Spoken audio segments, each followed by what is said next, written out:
WWE continues on the road to the Royal Rumble through tonight's SmackDown. And with that pay-per-view having the initials RR, it only makes sense that Roman Reigns returns tonight for his part-time schedule. Welcome back, guys, to Fog Wrestling for your SmackDown review for the 19th of January.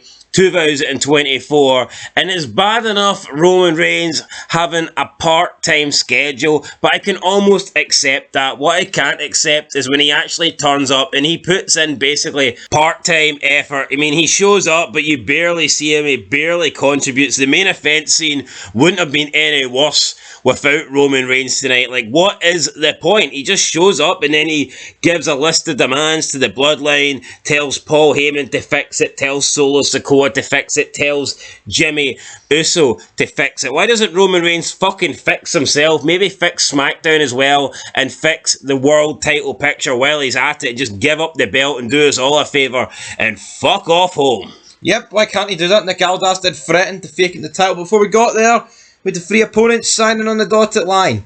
Thought the show kicked off alright. I'll be honest, past couple of weeks, this stuff has carried it with these guys in the Bloodline.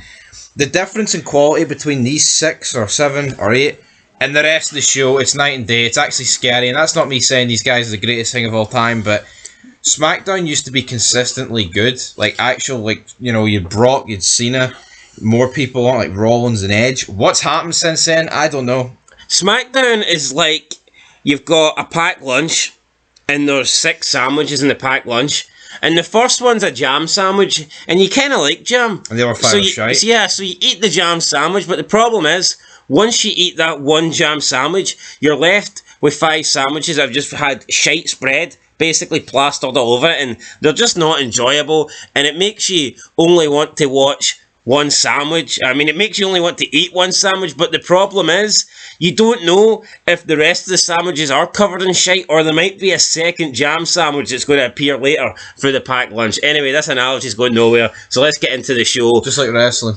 Just like wrestling. We start with the Bloodline arriving, Paul Heyman's there, Roman Reigns is there, Solo Sikoa is there, and the non-eating Uso, Jimmy Yeet. So that is how the Bloodline get here. In the ring though, we've got Nick Aldis, and he's got a bunch of contracts. 4 contracts to be specific. Why is that? Because we're getting a fatal 4-way match at the pay-per-view at the Royal Rumble. AJ makes his way down first. He gets in the ring. He signs the contract. The commentators can't believe it. It's like, wow, look at that. AJ signed the contract without no hesitation. Well, no fucking shit. I mean, the guy, if he signs his contract, he gets a shot at the world title. Why wouldn't he sign it? Why the hell would he hesitate? Unless it was a gay marriage certificate, then probably it's the only thing he wouldn't have signed. But yeah, it's a world title match. I don't want none. I don't want none. The gay community. AJ signs it. Then we have LA Knight coming out. He signs his contract. I hear voices in my head. Randy Orton comes out. He signs his. And then we're supposed to get Roman Reigns. But we don't get Roman Reigns. We get Paul Heyman. He comes out, kisses Aldis' ass a little bit, and then makes fun of his suits and the fact he's doing a cheap job and that he's trying to imitate Paul Heyman. I mean, first of all, Aldis' suit is about, what, half the size of Paul Heyman's suit, because Paul Heyman is a big fat bastard at this point. He says that Roman Reigns ain't doing this. Roman Reigns should be in a one-on-one match. But Nick Aldis reminds Paul Heyman that he calls the shots, not Roman Reigns. And if Roman Reigns doesn't want to sign this contract, then it's okay. He's got 3 contracts here, and he'll make a triple threat match for the vacant world title. Then Paul Heyman panics. He does his big walrus run to the ring. We then get a little bit of debate between Styles and Knight. Styles thinks that Knight shouldn't be here because he lost to Roman Reigns. He stepped over his dead body. That's the actual words he used, dead body, even though he's alive today. He did say he's dead. He stepped over his dead body to get the shot against Roman Reigns, so he should be out, he should be done, he should be finished, but LA Knight reminds us that he would have won if it wasn't for the cross-eyed cousins, Jimmy and Solo, and LA Knight says that he's done something that AJ couldn't do, and that is compete with Roman Reigns, and that he's going to compete again at the Royal Rumble. Well, he has to walk over AJ Styles' dead body again. He will defeat Roman Reigns Yeah, and I thought it was good. AJ Styles, LA Knight. I like the back and forth here. They then get in a bit of a brawl. Paul Heyman's loving life because he thinks here's two of Roman's competitors not being able to get along, going at it. But then the tie gets pulled, and it's Randy Orton. He pulls Paul Heyman's face to his face, and at that point I thought maybe Paul Heyman was going to try and eat Randy Orton like a snake, like a viper, but fortunately Randy survived. He did. And yeah, Randy Orton, call me daddy. I want the big Solo Sikoa tonight, player. What I would say about LA Knight though, it's like, who hasn't faced Reigns and got screwed by the cousins? Yeah, it's not like LA Knight done anything more impressive than all the other Reigns' opponents. I mean, pretty much everybody that Reigns faces has him beat, and that is of course until the Bloodline but see, get look involved. at this though, right? Like, the story's dead. It's like cringy because AJ and Knight had to just interact here solely with each other, haha. And then Orton had to sit there like a spare dick. There's no story. It's just these three guys taking on Reigns, and Reigns doesn't want the match to happen. Yeah, Like, back in the day, like, yeah, they've all got their own reasons for the match, but there's no real story. You know, Orton legitimately got injured. Styles legitimately got injured. There's no stories, but because you've actually got decent wrestlers involved, you know, it just makes it better than it would be if. Yeah. Because see if you had the same thing going on here for the women's division, or the same thing going on here for like the tag team titles, and it was the exact same thing, but you just put different people in. This would be fucking shit. Yep. But because you have the likes of Orton, Styles, LA Knight, Paul Heyman, and the Bloodline, it is okay. Plus, it's been a while since we've seen a fatal four-way match for a world title. Normally, Roman Reigns only does single stuff, but it's cool that I guess we're getting to see multiple people in the main event picture at the same time. And that's probably what they need to be doing, because we wait that long on Roman Reigns turning up. I mean, one opponent every 3-4 months isn't enough. So maybe they should be shoving more opponents in there at one time for Roman Reigns. But Orton tells Heyman that he's going to remind Roman Reigns that the most dangerous three letters in sports entertainment, and that of course is RKO. Solo Sikoa backstage then tells Jimmy Uso that he's going to fix everything tonight. Nick Aldis is going to Roman Reigns' locker room. I guess he wants the contract signed, but AJ Styles intercepts him and demands a match tonight with LA Knight, and Nick Aldis approves of the match. So there you go. We're getting Solo versus Orton and AJ Styles versus LA Knight. That's the good news. The bad news is, unfortunately, everything else on this show absolutely sucks. It does, especially the matches. I mean, pretty much after this, we've got, like 14 people. Carlito's the biggest draw. And after that, after him, it's a who's who of who. I mean, honestly, you've 3 matches filled with absolute bums. May as well have Jake something on this show.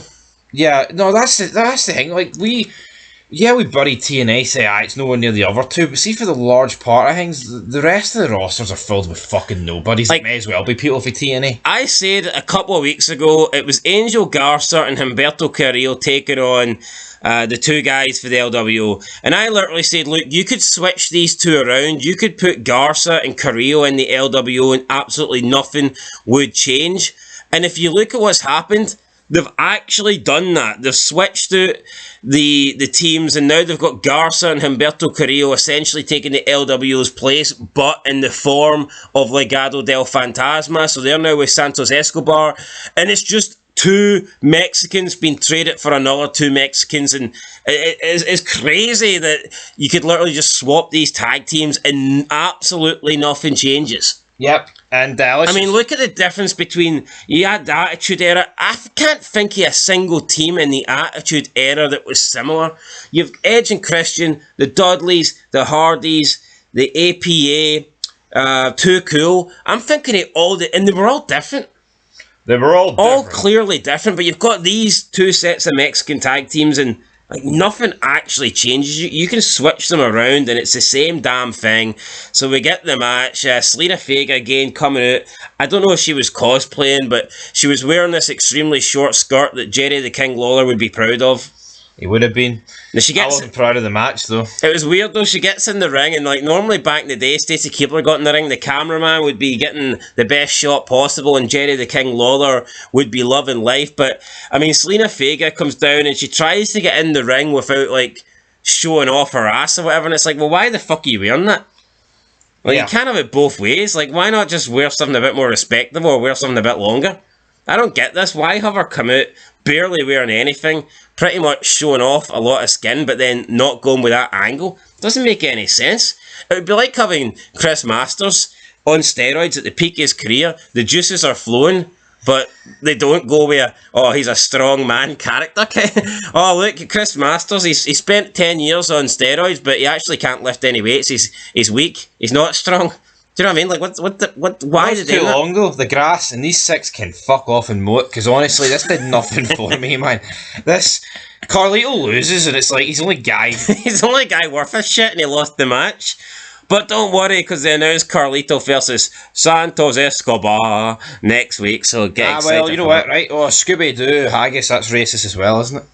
But back to Selena Vega, what she fucking done, comes out in cosplays, talking about who she's going to cosplay as the Royal Rumble. That's a joke. Royal Rumble, chance of winning that and going and booking your main event at WrestleMania, and she's more concerned about who I'm going. Could you imagine if Austin, Rock, the Undertaker, the prime of their careers, they were instead of worrying about winning world titles and winning Royal Rumbles and heading to WrestleMania, they were talking about, who could I dress up for in 2 weeks' time in my match? Yeah, it'd be embarrassing. What an embarrassment, man. It just goes to show you that this isn't like professional wrestling or sports entertainment anymore. It's all just goofy shit. Like, it's like kids, it's like childs doing this. Children. Anyway, let's move on. We had a backstage interview with Pretty Deadly after this match, and it was a little bit homosexual. Pretty Deadly, pretty gay, although I did like how Corey Graves said that it's the rare time that Kayla Braxton is only the third most attractive person on the screen. I thought it was kind of funny there. Wee bit gay from Corey Graves, but you know what? I appreciated it. Big Bobby up next though, and I'm sorry, this is who's done. Big Bobby? Bobby Lashley. I'm talking about Big. I'm moving on. I wouldn't even address this. It was just some fucking vignette, some trailer. Yeah, no, but well, what is happening with Bobby Lashley and the Street Profits? He literally recruited these guys about 6 months ago, and they don't even have a name yet. I mean, they've barely formed a team. No, let's not kid ourselves, right? No, but look at Evolution 6 months into the start of that faction. Yeah, well, let me just get to my point, right? This match ain't going to be at the Rumble. They're not going to do it at Elimination Chamber. Why not do it this week, 3-on-3, and end it already? Or before you go, drag it to WrestleMania. They just do long, dragged out feuds like they do with their wee title reigns, and we're supposed to lap it up. I'm not lapping it up. Mince. I can almost accept a massive feud, right, between two main eventers lasting a couple of pay-per-views and lasting a couple of months. But they seem to do this with every feud now. Even the ones between absolute jobbers. Yep. Where it goes beyond multiple pay-per-views and it's going like 3 or 4 months. It's like, what are they doing? This is nothing advanced tonight. We seen a highlights package of Bobby Lashley and the Street Profits, and then later on Karrion Kross spoke absolutely nothing. It's like Karrion Kross, he speaks and his mouth is moving, but it's almost like there's no words coming out. Yeah. It's the same regurgitated shite. I mean, at least Bray Wyatt, I think Bray Wyatt was more entertaining when he spoke, albeit sometimes I didn't really enjoy the verbal, but at least Bray Wyatt was entertaining and cut the odd good promo. I don't think Karrion Kross has said anything that's ever impressed me. No. And you know what didn't impress me? Pete Dunne's return. Yeah, commentators freaking out here, so Pretty Deadly are prepared. They're ready tonight to beat the strong boy, which also sounds pretty gay, and he's a big strong boy, could he had his vegetables growing up, Tyler Bate. I hear him. Butch, but we don't get Butch, we get Pete Dunne, and the commentary team here, they tried to make this a big deal, they tried to portray Pete Dunne as a megastar, but it's fucking Butch with his hair down and in a singlet. That is all it is. This is not like the American Badass returning to the dead man. This is a bum personality returning to another bum personality. Yeah. Is Butch going to Pete Dunne supposed to impress us? Oh, he's the only guy that likes administrating pain. Aye, dead on. No, this guy's a bum. Yeah, it's almost like they think that he went for like Kane, the Dr. Isaac Yankem, he's going back to Kane. No, you're going from one loser to another. It's like, what the you're fuck? going to a guy that likes playing with other people's fingers. Yeah, it's weird. Pete Dunne and Tyler Bate win though, for anybody that cares. Pretty deadly taste defeat. Once again, then we got the Kevin Owens show with Logan Paul, and I thought this was probably outside of the main event stuff, outside of the main event scene with likes of Orton and the Bloodline, Styles and Knight. I thought this was the only other good thing on the show. Yep. Problem is though, it's just the blurred lines between kayfabe and not, and sometimes that can work. This didn't work. Owens can't say, well, there's some things I could say about you, yeah, but I'm not allowed to say them. He teased us. It's almost like Owens was about to go in on Logan Paul's career and absolutely trash him on his personal life, and then he balled it. It's like, what? Logan Paul came out on top verbally, and he came out on top physically. Owens literally, yeah, you're calling me fat, and yeah, I am, but I could say some things about you, but I'm not. I mean, what? He didn't even call him fat, though. I don't even know if you're allowed to fat shame in WWE these days. Like, but he did. He said, I said, like, look at you. Aye, but then Owens said, you made fun of my weight and all these things. Aye, but Owens brought that up. Logan Paul didn't. Aye, but you well know what he was talking about. Are you allowed to make fun of Nia Jax's weight? Probably not. Probably not, but the fact that Owens is like, you're not a Sami Zayn, you're not a Kevin Owens, you're not a Seth Rollins, Logan Paul's like, why do I want to use? And that just buried it. Yeah. That buried whatever Kevin Owens was trying to go for. That'd be like saying to Stone Cold Steve Austin, you're not a Brooklyn Brawler. You know, like, Austin's like, what? I don't fucking want to be a Brooklyn Brawler, for God's sake. You look at Logan Paul, he does look the part, comes out, sunglasses on, looks $1,000,000, looks like a superstar, and then he just rhymes off everything that he's doing, like he wrestler, actor, billionaire, major drinks owner, boxer, and you're thinking, Jesus Christ, this guy's actually good at everything. And then you've got Kevin Owens, who's just a fat, out of shape, pretend indie wrestler. Do we think Owens went for a shoot and his arse went? Because it almost seems like he did. Why bring it up if you can't see it? Because yeah. And then it just makes Owens as a babyface look a bit pathetic that he wasn't willing to go there. And then he's talking about protected. But Owens could have said something like, I don't need to rely on dead Japanese people for clout in a forest. I do my business in this ring. Can he say that though, or is that going too far in today's political WWE environment and the fact that they're a publicly traded company? Can Owens say that, or is that massive repercussions? I mean, I think we live in a world where you need to accept that WWE is so politically correct and so PG and so safe and everything is cookie cutter that I think those days are gone. Well, can you not say, well, I don't need to film myself in forests, I don't need to hug Floyd Mayweather for 8 rounds or whatever you did, I do my business in the ring. Yeah, Floyd Mayweather was hugging him to keep him afloat. Let's keep that real. Yeah, Floyd Mayweather was on Titanic, he might have held it up that night, who knows. But even when Kevin Owens shot the whole protected line at Logan Paul fired back with you want to talk about protected, your wrist is protected, your hand's protected, you've got that illegal weapon, and even then Logan Paul seemed to come off the better. Yeah. Then Kevin Owens says that he promises he won't wear this cast at the Royal Rumble, and he turns around into a big hook. Now, Owens says that there's not a single punch that could knock him out, never mind keep him down for 3 seconds. No, but what's funny though, right? And this punch did keep him down for more than that. No, it did, but Owens says that Paul's had everything handed to him. Yeah, you can argue that, but let's not pretend he hasn't delivered in the ring. The guy's great in the ring. Yeah, Logan Paul has got no reason to be as good as he actually is. It's not like he's like a Dennis Rodman in the ring. Or something like that. It's not like a guy that sucks, but they keep giving him opportunity after opportunity after opportunity. The guy has fucking earned it. The guy's better in the ring than Owens. Owens is a fat fucking slob. So, yeah. Same with Bad Bunny. Like, those two just came in. I'd say Logan Paul has surpassed Bad Bunny. But I think if Bad Bunny wanted a serious run, like Logan Paul, he could be good as well. He could get it. It's very strange, because I've never seen celebrities come in and be as good as Logan Paul. But anyway, Logan Paul came out on top, and Kevin Owens no longer has the brace, and he's going to have to go one-handed at the Royal Rumble. So Good luck, Kevin Owens. I actually think Kevin Owens will win at the Rumble. Same. I've got a feeling. This was so one-sided that I think if Logan Paul was going to win, they would have had Kevin Owens get a bit more offense tonight.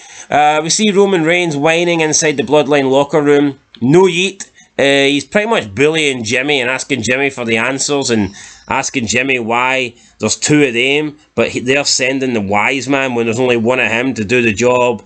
Then Solo stands in front of Roman and we get a little bit excited. We think that Solo is going to tell Roman finally to fuck off and, leave his little brother or big brother alone, but no, instead Solo kind of just kowtowers and apologises pretty much and tells Roman that he's got to fix everything and that he's the one to blame for what happened last week. So yeah, they tease that Solo's standing up to Roman, but instead he's simping for Roman. He's taking the blame. He's being apologetic and he's trying to earn Roman's trust. Absolutely. But let me talk about the worst thing on this show.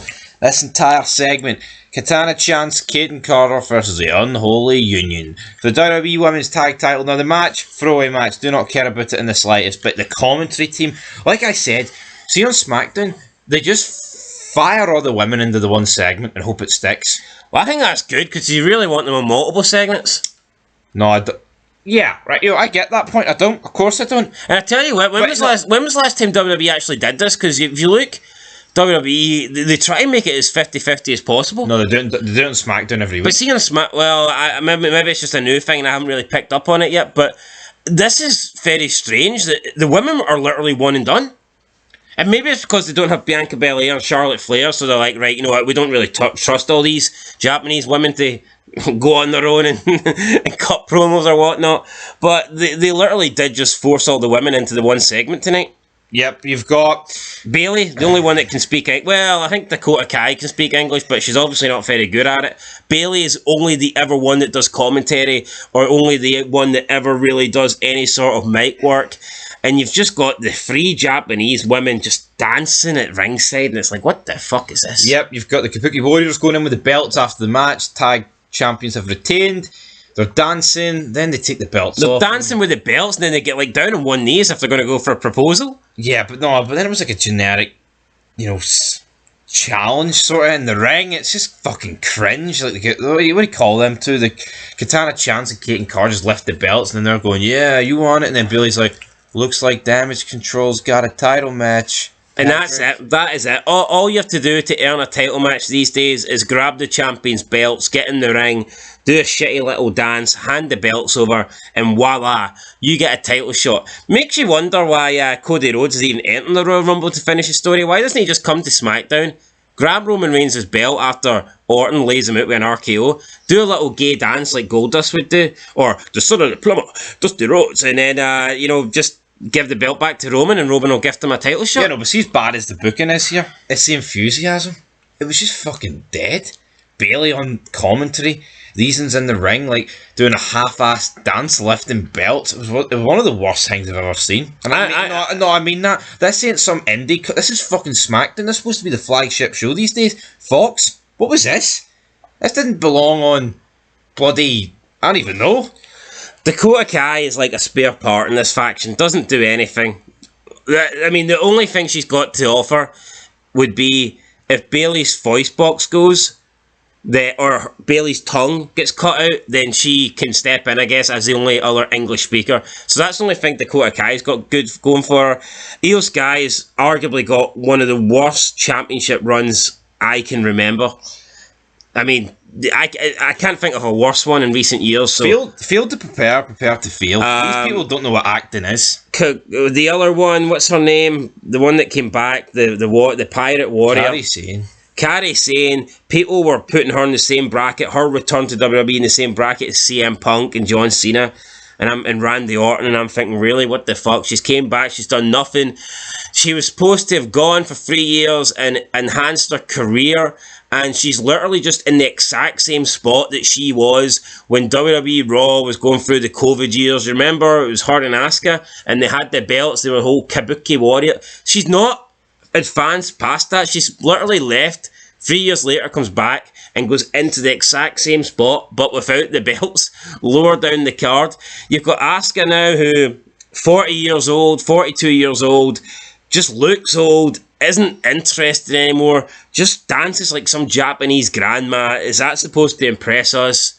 Who ready for Asuka? I mean, no one's ready for Asuka. Nobody wants to see Asuka.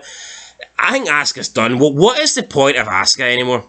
Bedtime. Honestly, I don't know.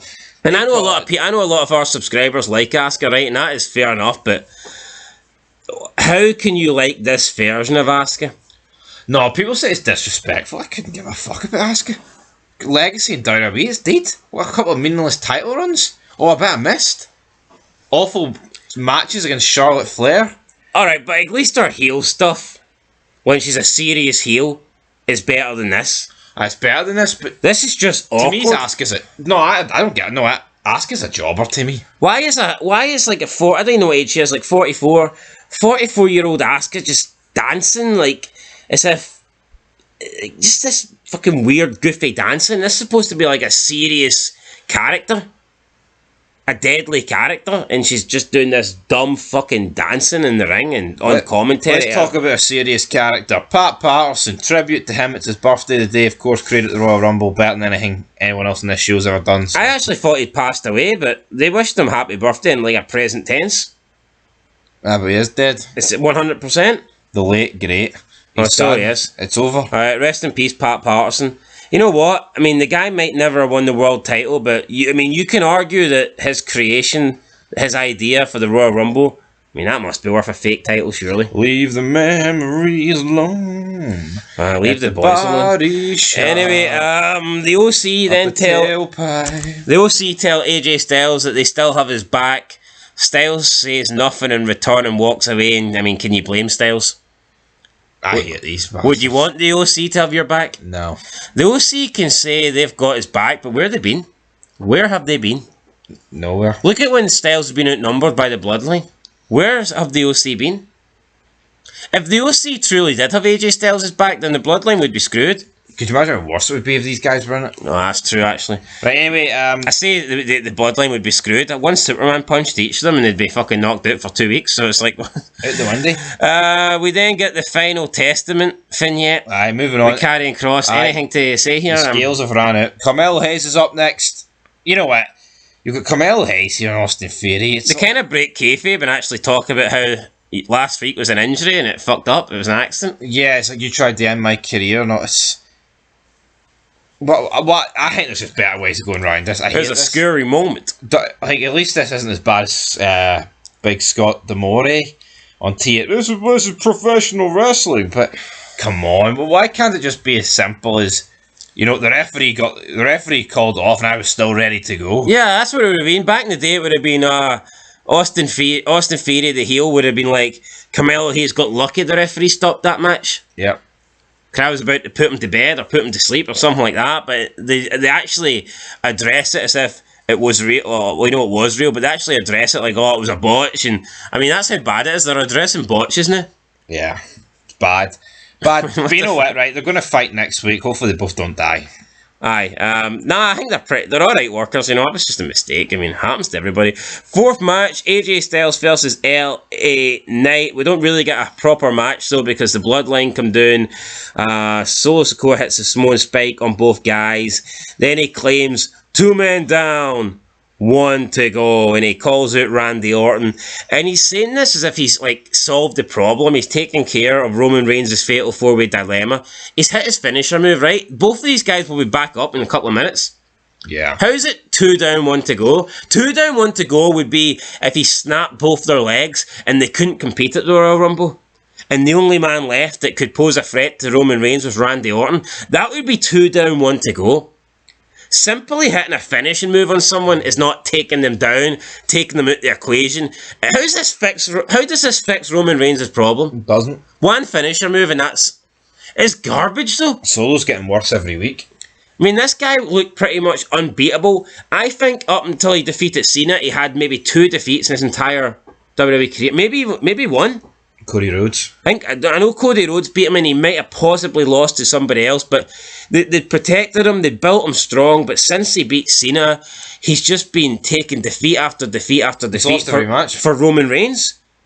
So, I mean, they might be protecting Roman Reigns. They might have the Bloodline lose instead of Roman Reigns because Roman Reigns can't lose. He's not allowed to lose. But they've really just undone like a year and a half, 2 years of building up Solo Sikoa as this big threat. And you look at it now, does Solo Sikoa seem like someone that could challenge for the head of the table and dethrone Roman Reigns? No. Absolutely not. Not many people are, though.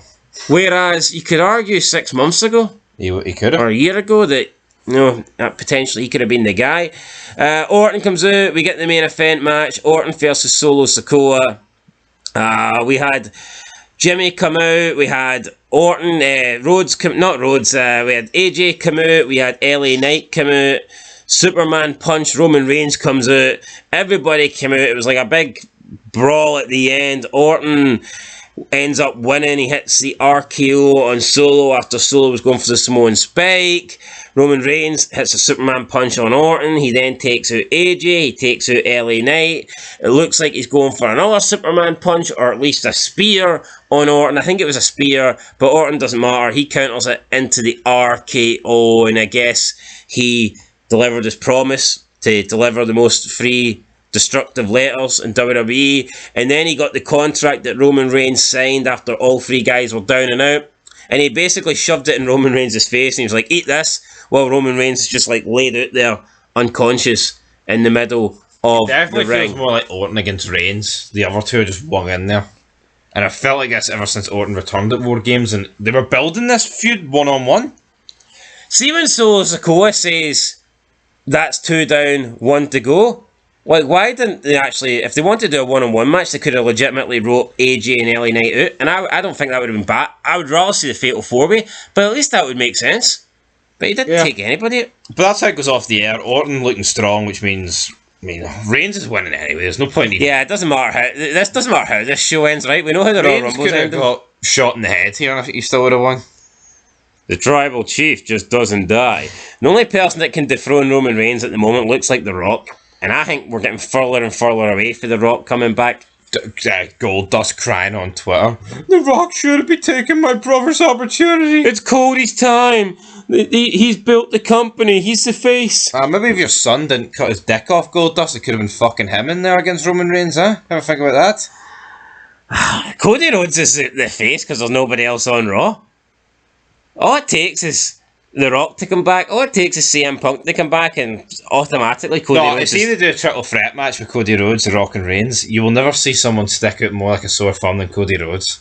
Yeah, it just doesn't need to happen. I know CM Punk wanted to be in the triple threat with Rock and Cena, but I tell you what, that would have been more believable because at least CM Punk was feuding with Cena and he was feuding with Rock, building up to the WrestleMania. Cody Rhodes never even met The Rock. Cody Rhodes doesn't even know who The Rock is. He's heard the stories, but he's never been there. Anyway, I'll give us a 3 out of 10. I'll also give a 3 out of 10. Like I said, opening was good, main event was good, and I thought the Kevin Owens Logan Paul thing was okay.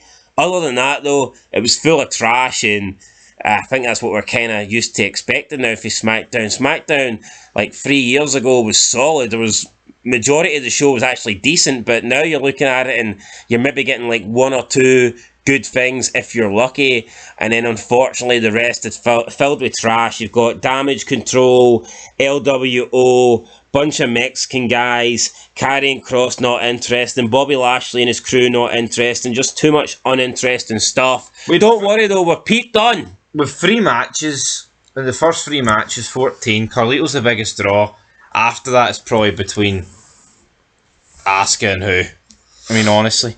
Nobody is ready for Asuka! Anyway, guys, that's it. No point talking about these people. They're probably more draws on fucking TNA Impact, for God's sake. We'll catch you in the next one. Royal Rumble only 8 days away. Till next time, though. Peace.